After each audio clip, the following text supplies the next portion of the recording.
박근혜 대통령이 세월호 참사 당일 7시간 행적을 정확히 기억하지 못한다고 대통령 대리인이 말하면서 파장이 일고 있습니다.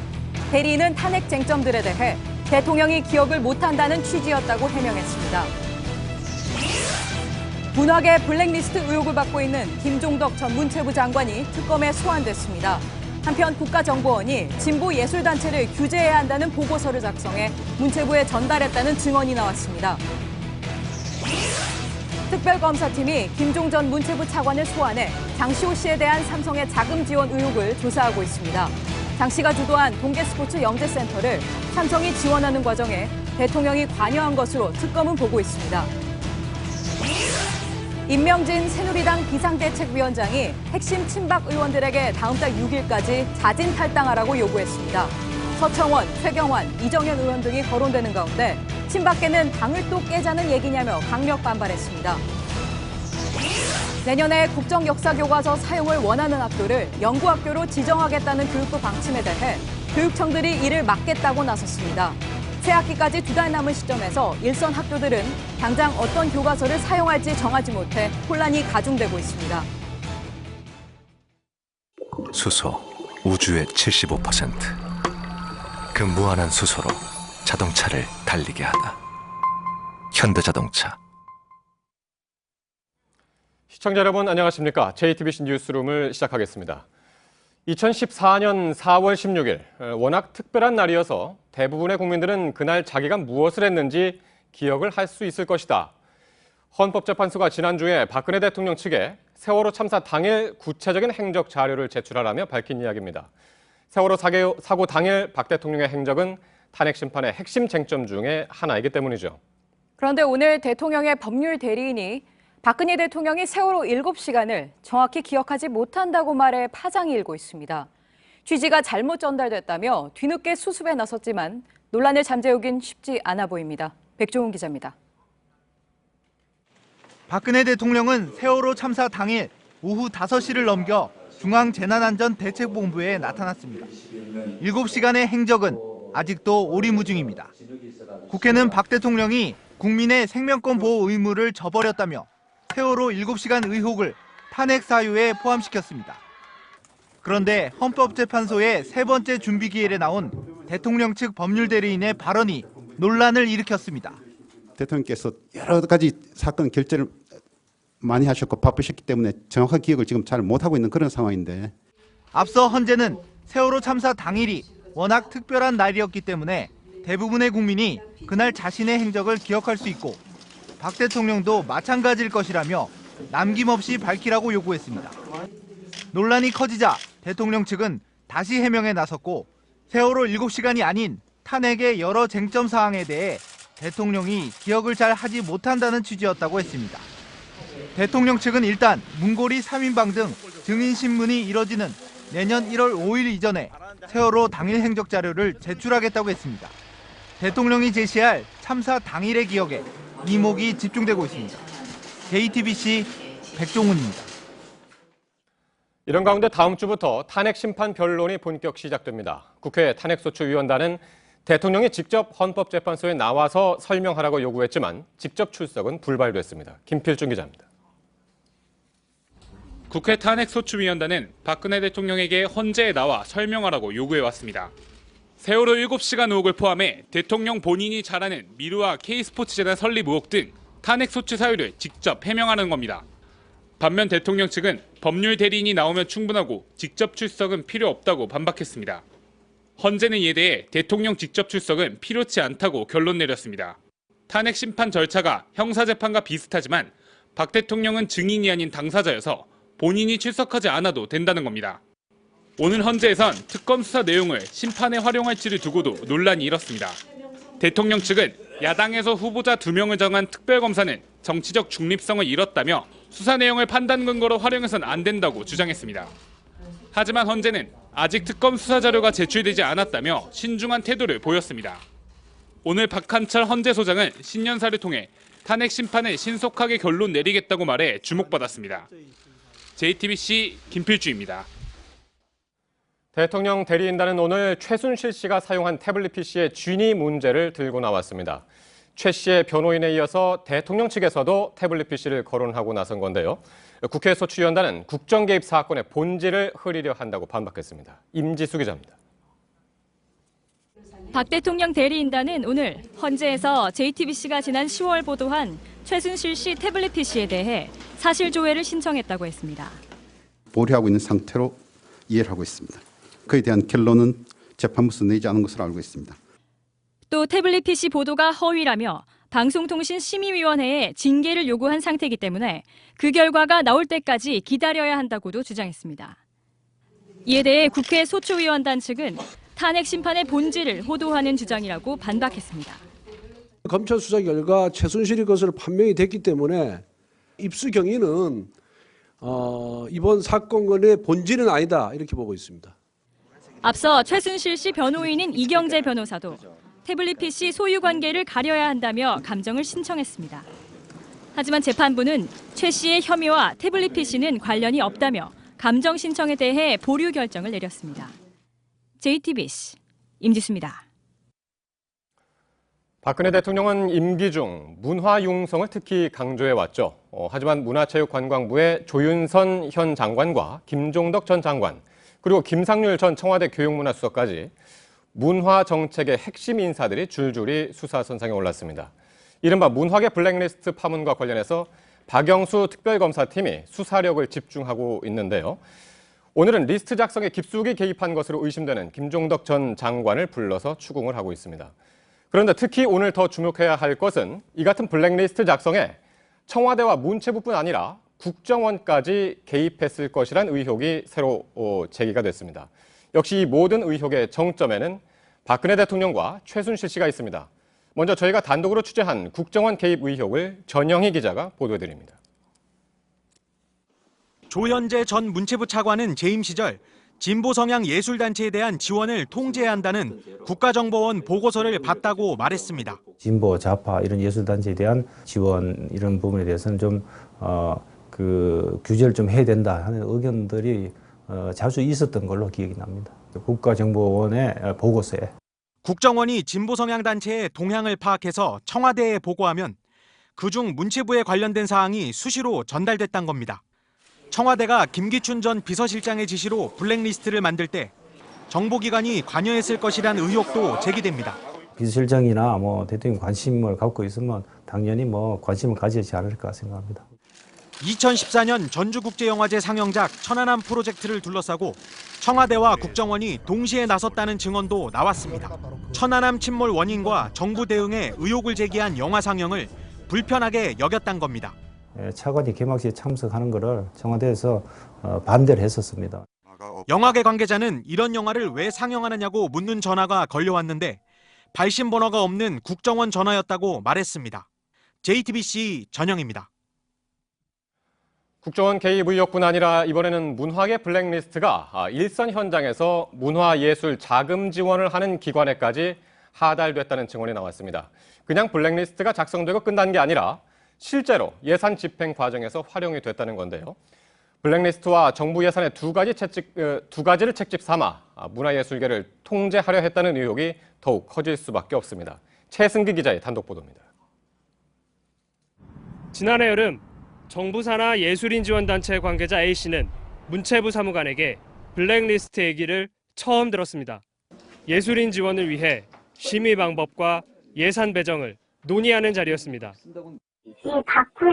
네, 상당히 두꺼웠어요. 문체부 그런 양식이 아니었고요. 그냥 엑셀리스트 같은 거에 아주 작은 칸의 이름이랑 이렇게 저도 언뜻 봐서. 정부 예산으로 예술인을 지원하는 산하단체 일반 직원들까지 블랙리스트를 실제로 받았고 업무에 활용했던 겁니다. 2014년까진 A4 용지에 이름을 적어 전달하거나 구두로 의견을 보내 정부 비판 성향의 문화예술인을 배제했다고 했습니다. 하지만 지난해부터 명단의 양은 폭발적으로 늘었고 이른바 블랙리스트라는 체계적 형태로 변했습니다. 전직 문체부 고위 관계자도 비슷한 증언을 했습니다. 그쪽에 지시가 내려왔기 때문에 그쪽이라고 하면 청와대죠. 우리가 회의를 해가지고 이걸 어떻게 해야 되느냐 해가지고서 결국 나중에 회개했죠. 문학의 블랙리스트가 실제 어떻게 악용됐는지 특검 수사 필요성이 갈수록 커지고 있습니다. JTBC 최승기입니다. 앞서 리포트에서 보신 바와 같이 조현재 전 문체부 차관은 청와대를 통해서 국정원의 보고서를 받았고 그 보고서 안에는 진보 성향 예술단체에 대한 지원을 규제해야 한다라는 내용이 있었다고 증언을 했습니다. 국정원이 블랙리스트 작성에도 이제 관여했을 가능성을 강하게 시사하는 대목인데요. 취재기자와 좀 더 자세히 짚어보도록 하겠습니다. 전영희 기자 좀 나왔습니다. 그러니까 이제 국정원이 문화예술인들을 조사했다. 이거는 곧 민간인 사찰 문제까지 이제 커질 수 있는 그런 문제라서요. 그러니까 국정원이 어떤 방식으로 보고서를 만들고 전달했다는 건가요? 네, 국정원은 각 지역에 지부를 두고 있는데요. 본부에서 지역별 동향을 모아서 청와대로 보고서를 전달하면 청와대에서는 이 중에서 문화예술에 관련된 부분을 문체부로 전달했다는 겁니다. 주목할 만한 부분은 이 보고서에서 진보 성향의 문화예술 단체들에 대한 지원을 규제해야 된다 이런 내용이 포함됐다는 건데요. 그렇다면 국정원에서 문화예술단체, 진보 성향의 문화예술단체들을 꾸준히 봐온 거 아니냐, 즉 민간인을 불법적으로 사찰해온 것이 아니냐 이런 의혹이 제기되고 있는 겁니다. 그렇습니다. 그런데 이 내용이 이제 청와대로 전달됐다면 블랙리스트 작성에 직접적으로 이것이 활용이 됐을까 하는 좀 상식적인 의구심도 드는데 말이죠. 어떻게 지금 취재가 되고 있습니까? 네, 조 전 차관은 그 부분에 대해서는 즉답을 피했습니다. 다만 블랙리스트 초안 작성에 정보기관이 개입됐을 가능성에 대해서는 언급을 했는데요. 한번 들어보시죠. 이리저리 뭐 좀 그 정보기관이나 뭐 이런 여러 또 뭐 이런 데서 여러 군데서 아마 좀 도움을 받아서 만들었지 않을까 그런 생각이 드네요. 과연 청와대가 진보적인 예술단체들에 대한 1차적인 정보를 어디서 구했을까 하는 상식적인 수준의 의심인 겁니다. 그리고 어제 조 전 차관이 이제 뉴스룸 전화 연결을 하지 않았습니까? 거기서 잠깐 언급을 했습니다만은 조 전 차관이 받았다는 블랙리스트의 의외의 인물도 등장을 하죠. 네, 어제 조 전 차관은 하철경 한국예술문화단체 총연합회 예총 회장의 이름을 거론했는데요. 예총은 보수 성향의 단체로 알려져 있는 데다가 하 회장은 지난 총선에서 새누리당 비례대표까지 신청을 했던 인물입니다. 네네. 근데 어떻게 이런 이름이 들어있을까요? 하 회장은 평소에 야당 인물들과도 친분이 있는 것으로 좀 알려져 있는데요. 그러니까 평소 성향에 관계없이 정부 마음에 들지 않으면 언제든 블랙리스트에 오를 수 있다 이런 해석이 가능한 겁니다. 처음엔 100명 정도였던 블랙리스트가 나중에는 10,000명까지 늘어나게 되는데요. 여기엔 이런 식으로 보수 또는 중립 성향의 인사들이 포함됐을 가능성이 있는 겁니다. 블랙리스트가 10,000명까지 꾸준히 업데이트되는 과정, 이 과정도 이제 상당히 궁금한데 기본적으로 이 청와대 문체부 이런 합작품이라고 보면 되겠습니까? 네, 유진용 전 문체부 장관과 조현재 전 차관은 2013년 6월에 처음으로 블랙리스트를 봤다고 했죠. 두 사람의 말을 한번 종합해 보자면 정무수석실에서는 신동주 정관철 비서관이 다시 말씀드리겠습니다. 신동철 정관주 비서관이 교문수석실에서는 모철민 수석과 김소영 문화체육비서관이 관여했던 겁니다. 물론 그 위에는 김기춘 비서실장의 지시가 있었다는 의혹이 나오고 있습니다. 또 당시 정무수석이었던 조윤선 현 문체부 장관에 대한 의혹도 꾸준히 거론되고 있는데요. 한번 들어보시죠. 정무에서 만들었다고 하면 수석이 모르는 거는 저는 그는 사리에 합당하지 않다 이렇게 생각합니다. 하지만 조 장관은 이 블랙리스트에 대해서는 한 번도 본 적이 없다 이렇게 의혹을 강력하게 부인하고 있는 상황입니다. 자, 문화계 그렇고요. 근데 체육계에도 블랙리스트가 있다는 의혹도 나왔죠. 네, 어제 JTBC가 문체부 공문을 단독으로 입수해서 보도를 했죠. 김종 전 차관이 예산권을 가지고 체육단체들을 길들이기를 시도했다 이런 내용인데요. 체육단체 통합에 협조적인 단체는 O, 그렇지 않은 단체들은 X 이렇게 구분을 했다는 겁니다. 실제로 체육단체 통합에 비협조적이었다고 찍힌 수상스키협회 같은 경우에는 국제대회 예산이 전액 갑자기 삭감되는 일도 있었습니다. 문체부는 오늘 사실관계가 다르다는 해명 보도자료를 냈지만 경기단체 관계자들은 당시에 문체부의 압박이 상당했다 이렇게 증언하고 있습니다. 잘 들었습니다. 스포츠문화부의 전영희 기자였습니다. 수고했습니다. 박근혜 대통령의 뇌물 혐의를 수사 중인 특검은 어제 이재용 삼성그룹 부회장의 매제인 김재열 제1기획사장을 불러 조사했습니다. 오늘은 그 후속 수사로 김종 전 문체부 차관과 장시호 씨, 안종범 전 수석도 불러 조사하고 있습니다. 특검 사무실에 나가 있는 취재기자 연결해 보겠습니다. 이서준 기자, 특검이 이 세 사람에게서 어떤 진술을 확보하려는 거죠? 앞서 검찰은 이 김종 전 차관과 그리고 또 장시호 씨, 최순실 씨가 공모를 해서 이 김재열 제1기획사장을 압박해 이 한국동계스포츠영재센터에 16억 2,800만 원을 후원하게 한 혐의로 재판에 넘겼습니다. 검찰이 찾지 못한 퍼즐이 박근혜 대통령의 지시와 개입 여부였는데요. 특검은 이 부분에 집중해서 조사를 하고 있습니다. 네, 그 부분에 대해선 김 전 차관과 장 씨 측이 어제 재판에서 입장을 밝힌 것 아닌가요? 네, 어제 재판에서 이들의 변호인이 밝힌 입장이 오늘 특검 조사에서 이어질 텐데요. 김 전 차관 측은 이 GKL에 지원 요청을 한 거는 박근혜 대통령의 지시여서 거부할 수 없었다라고 했고, 이 삼성의 지원에 대해서는 관여한 바가 없고 대통령이 주도를 했다 이렇게 얘기를 했습니다. 또 장시호 씨 측은 삼성의 자발적인 후원이었다는 취지로 얘기를 했는데 지난 청문회에서는 이모 최순실 씨가 시키는 대로 했다 이렇게 얘기를 하기도 했습니다. 네. 그리고 김 전 차관 측이 삼성의 지원에 대해서 박 대통령이 주도했다는 증거 자료가 있다 이렇게 밝혔다면서요? 예, 검찰이 확보한 이 안종범 전 수석의 수첩을 말하는 겁니다. 7월 25일자 메모에 1번 빙상협회, 제1기획 김재열, 메달리스트 지원이라고 적혀 있다는 겁니다. 이날은 박근혜 대통령과 이재용 부회장이 독대를 한 날입니다. 네, 바로 그 부분이 특검이 오늘 안종범 전 수석을 함께 부른 이유겠군요. 맞습니다. 이재용 부회장과의 독대 자리에서 박근혜 대통령이 이 동계스포츠 영재센터 지원을 요청을 했고 안 전 수석에게 챙겨보라고 지시를 했는지 부분입니다. 안 전 수석은 이에 대해 앞서 검찰 조사에서 맞다는 취지로 인정을 했다고 합니다. 네, 삼성 계열사 합병에 대한 국민연금 찬성과 관련해서 외압 혐의를 받은 문영표 장관은 구속영장이 청구가 됐습니다. 구속 여부는 언제 결정됩니까? 예, 문 전 장관은 이 국민연금의 결정에 관여한 바가 없다라고 부인을 해오다가 이번 특검 조사에서 국민연금의 삼성 합병을 찬성하라고 지시를 했다고 인정을 했습니다. 예, 문 전 장관의 구속 여부는 오늘 밤 늦게 또는 내일 새벽쯤 나올 것으로 보이는데요. 문 전 장관이 구속되면 이 박근혜 대통령의 뇌물죄 수사도 분수령을 맡게 될 것으로 보입니다.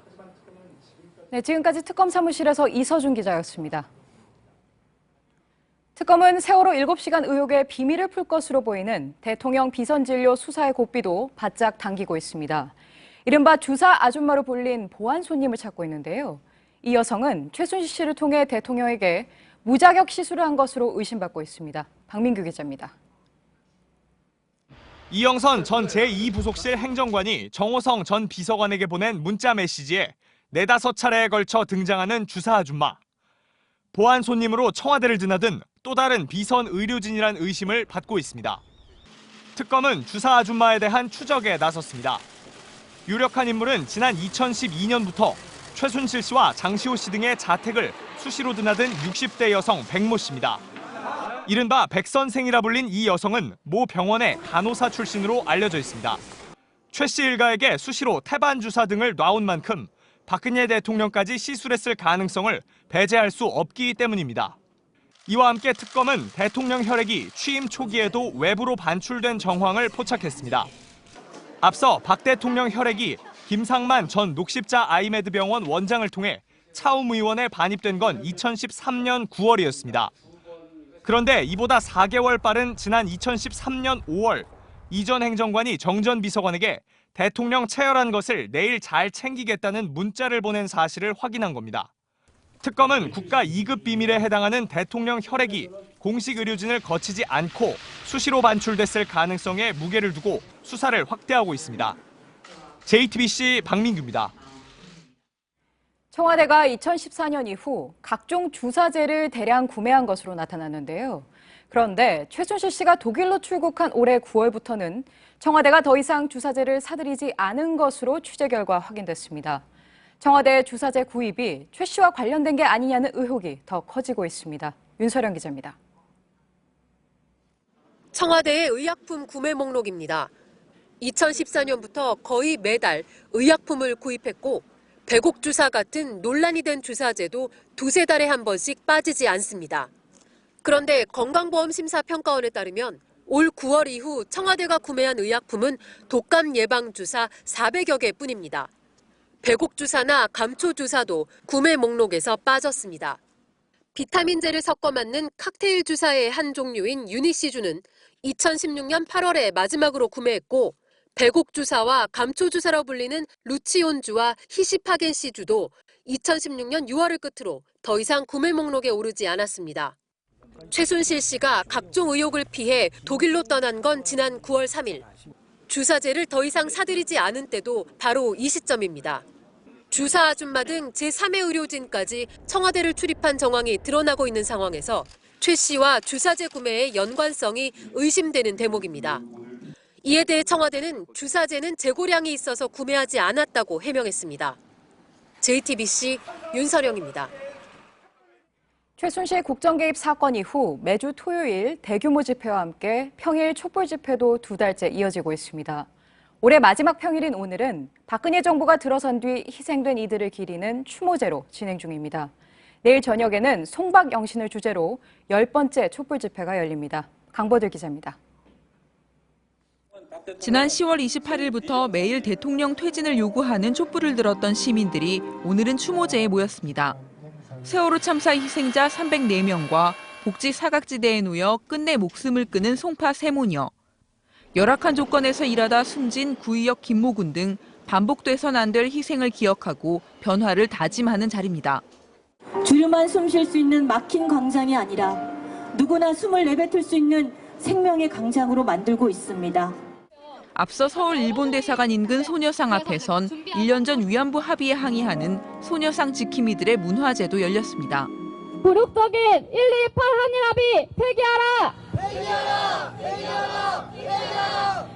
내일 저녁 7시부터 서울 도심에서는 송박 영신을 주제로 10차 촛불 집회와 콘서트, 행진이 열립니다. 주최 측은 내일까지 촛불 집회에 참가한 연인원이 1,000만 명을 넘을 것으로 예상하고 있습니다. JTBC 강버들입니다. 임명진 새누리당 비상대책위원장이 친박계 핵심 의원들에게 일주일 내에 자진 탈당할 것을 요구했습니다.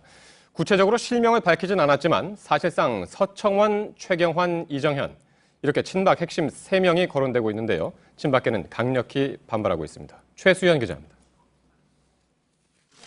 새누리당 전국위원회에서 비상대책위원장 추인을 받은 임명진 비대위원장의 첫 일성은 인적 청산이었습니다. 인적 청산 없이 비대위원 구성해서 뭐 할 겁니까? 임명진 비대위원회가 인적 청산 못하면 끝납니다. 청산 대상의 실명은 거론하지 않았지만 당 대표와 정부 요직 등에 있던 인사를 명시했습니다. 친박계 핵심인 최경환 의원과 이정현 전 대표가 주 대상으로 거론되고 서청원 의원도 피할 수 없을 것으로 보입니다. 인 비대위원장은 청산 대상자들에게 다음 달 6일까지 자진 탈당을 요구했습니다. 지탄을 받고 실망을 준 사람들, 인적 청산의 대상입니다. 책임지셔야 될 사람들. 정책 책임이라는 건 탈당을 의미합니다. 인적 청산 결과는 내달 8일 발표됩니다. 인 비대위원장은 본인의 거취도 밝히겠다고 해 인적 청산이 순조롭지 않을 경우 비대위원장직에서 물러날 수 있음을 시사했습니다. JTBC 최수연입니다. 보신 것처럼 새누리당이 인적 청산을 놓고 또다시 정면 충돌 양상으로 치닫고 있습니다. 개혁보수신당이 떨어져 나오면서 이미 한번 크게 쪼개진 상황이어서 임명진 위원장의 이번 조치가 새누리당에 또 어떤 변화를 가져올지 주목이 되고 있습니다. 정치부 취재기자와 조금 더 얘기 나눠보겠습니다. 송지혜 기자, 가장 큰 관심은 이제 핵심 친박계 의원들이 과연 정말로 자진 탈당할 것이냐 이 부분인데 말이죠. 네. 가능성이 있습니까? 현재까지 분위기로는 가능성이 크지 않은 상황입니다. 홍문종 의원의 경우 마음을 비웠고 비대위원장을 면담해 상의하겠다는 뜻을 밝혔지만 홍 의원을 제외한 나머지 핵심 친박계 의원들은 크게 반발하는 상황입니다. 대부분 탈당은 받아들일 수 없다는 입장이고 또 이 비대위원장과 거취를 상담하라는 부분에도 강한 불쾌감을 드러내고 있습니다. 당사자들은 그렇고 새누리당 내 다른 의원들의 입장은 어떻습니까? 네, 현재 이 탈당파가 빠져나간 새누리당은 초재선 의원이 상당수를 차지하고 있는데요. 오늘 저희 취재진과 만난 이 초선 의원들은 한 목소리로 인적 청산은 필요한 작업이고 초선들이 돕겠다는 뜻을 밝혔습니다. 이 초선 의원 20여 명은 이미 인 비대위원장의 혁신을 적극 뒷받침하겠다 이런 성명을 내기도 한 만큼 친박계 압박에 힘을 보탤 것으로 보입니다. 또 당 일각에선 다음 달 8일 인적 청산 결과를 발표하겠다고 한 건 15일 안팎으로 귀국할 예정인 반기문 총장을 감안한 큰 그림이 아니냐 이런 분석을 내놓기도 했는데요. 인적 청산으로 친박 색채와 이 부담감을 줄인 뒤에 반 총장을 영입하려는 것 아니냐는 겁니다. 예. 어쨌든 초선 의원들이 임 위원장에 이제 힘을 실어주고 있기는 하지만 그런데 친박계가 자진 탈당하지 않고 버틴다면은 방법이 없는 것 아닙니까? 네, 임 비대위원장은 오늘 인적 청산 대상자들이 스스로 결정하지 않을 경우에는 당원권 정지 카드를 쓰겠다 이렇게 밝혔습니다. 의원총회 3분의 2 이상의 의결이 필요한 제명에 비해서 당원권 정지는 윤리위 의결만으로도 가능하기 때문에 더 실효성이 있다는 겁니다. 예. 그리고 박 대통령도 이 인적 청산 대상에 포함된다. 일부 보도가 있던데 이 부분은 오늘 새롭게 나온 얘기가 있나요? 네, 뭐 정확히 말씀드리면 오늘 기자간담회에서 박 대통령도 인적 청산 대상에 포함이 되느냐 이런 질문이 나왔습니다. 임 비대위원장은 그것도 1월 8일에 말씀드리겠다. 지금까지 어느 특정인을 거론하지 않았고 박 대통령도 그 원칙에 포함된다 이렇게 답변을 했는데요. 예. 그런데 이 답변을 놓고 마치 즉각 대통령을 인적 청산 대상으로 발표한 것처럼 보도가 나오자 당은 이 특정인은 거론하지 않겠다는 원칙에 대해서 얘기한 것이다. 이런 해명 문자를 기자들에 보내기도 했습니다. 예. 또 박 대통령에 대한 징계 네. 논의는 그런데 1월 8일 이후에는 다시 불거질 것으로 보입니다. 예. 그러니까 야당도 상당히 이 사안을 주의 깊게 이제 바라보고 있을 텐데 왜냐하면 이제 넓게 보면 이제 대선 구도와도 이제 연결이 되기 때문에 말이죠. 야당은 어떤 입장들이 나오고 있습니까? 네, 대체로 보여주기식이 아니냐, 과연 실현 가능성이 있겠느냐 이렇게 평가절하하는 분위기입니다. 예. 친박계와 갈등을 빚다 새누리당에서 분당한 개혁보수신당은 탈당 정도로는 안 되고 정계 은퇴를 해야지 진정성이 있다 이런 반응을 내놨습니다. 예. 그러니까 인적 청산을 강하게 해야 한다고는 하지만은 어느 정도 좀 이번 사안을 좀 경계하는 그런 모습들로도 읽히는군요. 지금까지 송지혜 기자였습니다. 수고했습니다. 내년 새학기에 국정역사교과서 적용을 놓고 교육부와 교육청들 사이에 갈등이 재현되고 있습니다. 국정교과서를 쓰는 연구학교에 예산과 교사 가산점을 줘서 국정교과서 사용을 유도하겠다는 건데요. 교육청들은 연구학교 지정 자체를 거부하겠다는 입장에서 법적 공방도 예상됩니다. 윤정식 기자입니다.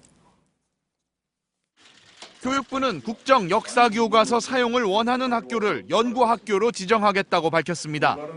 연구학교는 1,000만 원 예산 지원, 교사 승진 가산점 등 혜택도 받습니다. 하지만 대구, 경북, 울산을 제외한 전국 대부분 지역 교육감들은 일선 학교가 신청해도 연구학교 지정을 아예 않겠다는 입장입니다. 실제 관계법령상 연구학교 지정 권한은 교육감이 갖고 있습니다. 하지만 논란도 있습니다.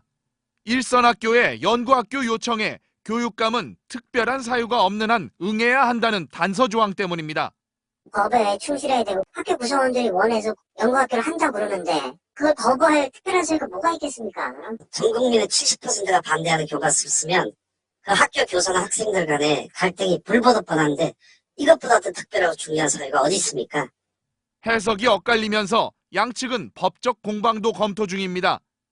내년 새학기까지 2달밖에 안 남았고 야당은 그 안에 국정교과서 금지법을 통과시키겠다고 벼르고 있어 일선 학교들의 혼란이 불가피할 전망입니다.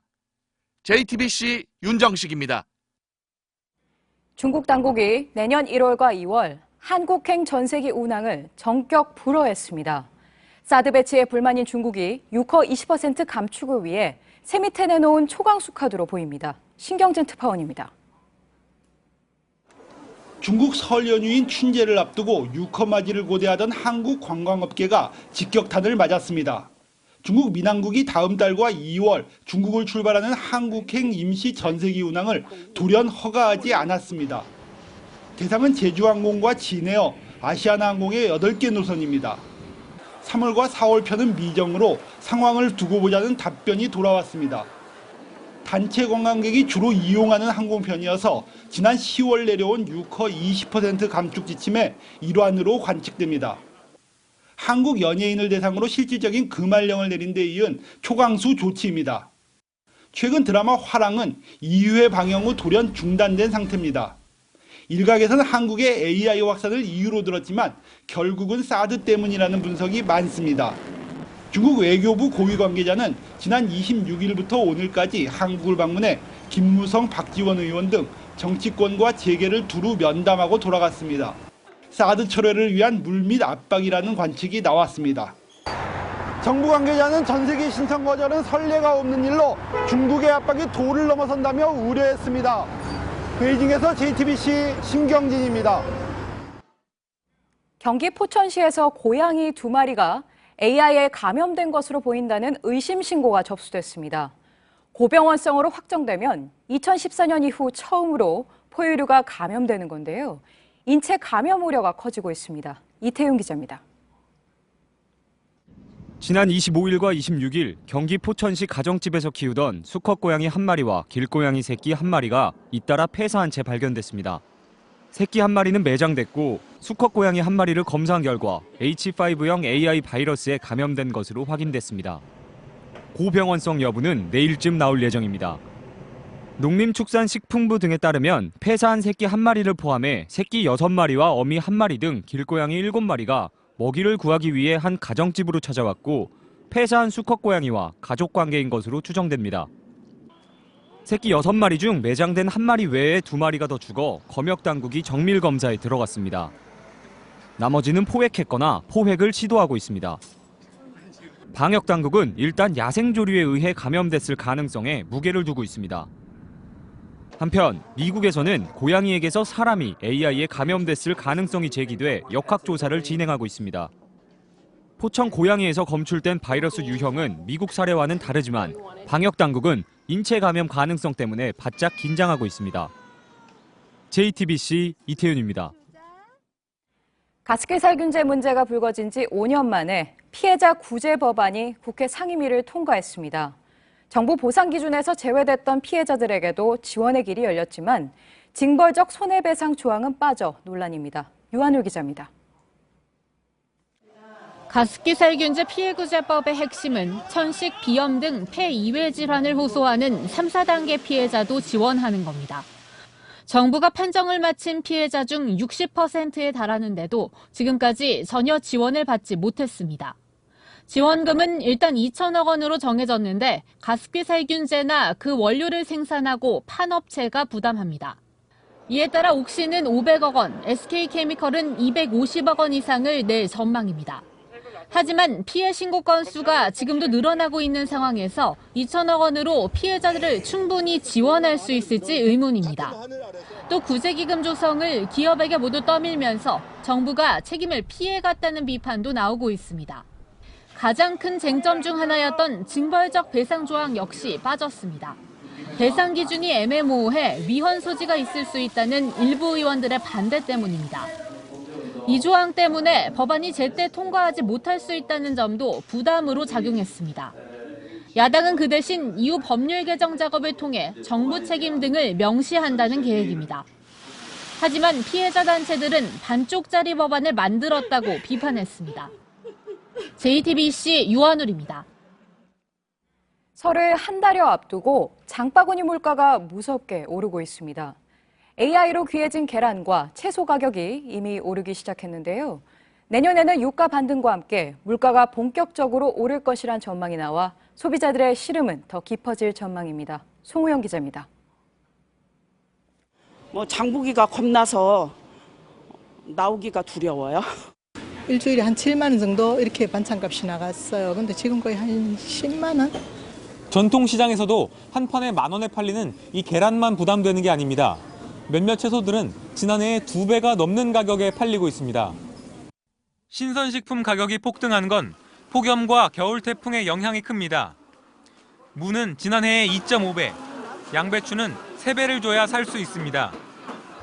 신선식품 전체로 보면 6.5%가 올랐는데 6년 만에 가장 높은 수준입니다.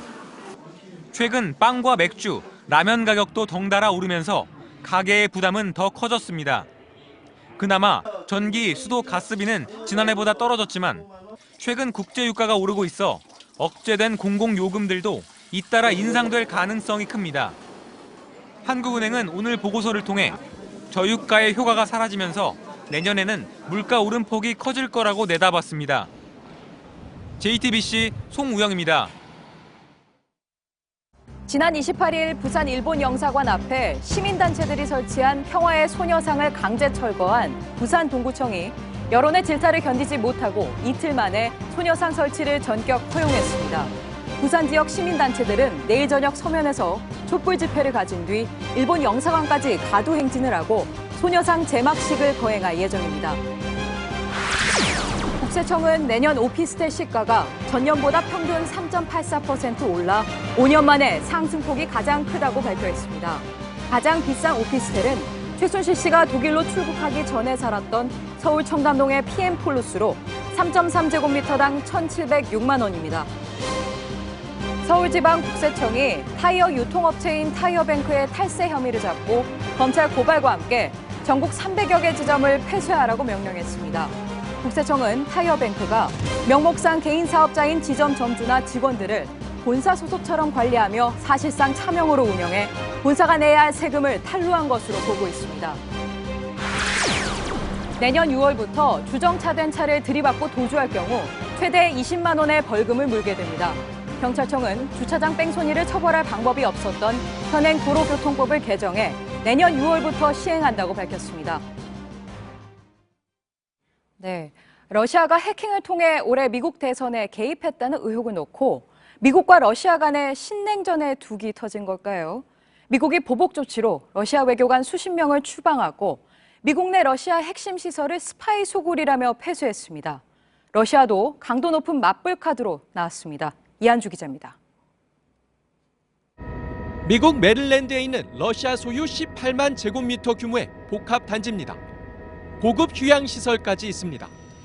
미국 정부가 이곳과 뉴욕의 시설물 2곳을 전격 폐쇄했습니다. 러시아 외교관 35명도 추방 명단에 올렸습니다. 러시아의 양대 정보기관에 미국 내 자산도 동결했습니다. Our goal continues to be to send a clear message to Russia or others not to do this to us. 러시아는 근거 없는 혐의를 거부한다며 모스크바 국제학교 폐교로 맞대응했습니다. 한국 주재원 자녀도 120여 명이 다니는 학교입니다. 미 외교관 추방과 대사관 별장 폐쇄 카드도 거론되고 있습니다. 트럼프는 더 크고 더 좋은 일로 넘어가야 할 때라며 오바마 조치를 우회적으로 비판했습니다. 취임 뒤 제재 조치를 백지화할 가능성이 제기되는데 그럴 경우 반러시아 기류가 강한 미 의회와 충돌을 감수해야 합니다. 상당 기간 미국과 러시아 냉각이 불가피할 거란 분석이 나오는 이유입니다. JTBC 이한주입니다. 날씨입니다. 충남과 전북에서 내일 아침까지 1cm 미만의 눈이 내리겠지만 나머지 대부분 지역은 맑고 오늘보다 포근하겠습니다.